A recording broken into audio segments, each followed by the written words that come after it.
بسم اللہ الرحمن الرحیم۔ السلام علیکم ورحمۃ اللہ وبرکاتہ۔ امید ہے کہ آپ تمام حضرات بخیر و عافیت سے ہوں گے۔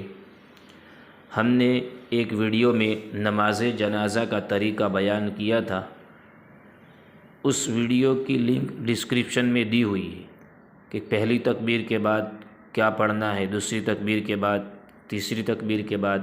تو تیسری تکبیر کے بعد جو اس ویڈیو میں ہم نے جو دعا پڑھی ہے وہ تو بالغ میت کی ہے، اور اگر نابالغ لڑکا ہے تو تیسری تکبیر کے بعد یہ دعا پڑھنی ہے: اللہم اجعلہ لنا فرطا واجعلہ لنا اجرا وذخرا واجعلہ لنا شافعا ومشفعا۔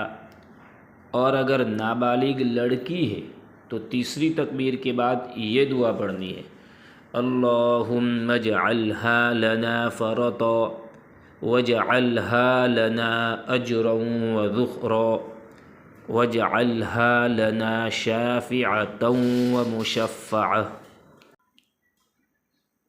اس ویڈیو کو اپنے دوستوں میں خوب شیئر کریں، اور اگر آپ ہماری چینل نورانی باتیں پر پہلی بار ہے تو آپ ہماری نورانی باتیں چینل کو سبسکرائب کریں تاکہ ویڈیو اپلوڈ ہوتے ہی سب سے پہلے نوٹیفیکیشن آپ کو مل جائے۔ اس ویڈیو کی لنک نیچے ڈسکرپشن میں دی ہوئی ہے، ہم آپ کو ایک بار پھر سے یاد دلا رہے ہیں۔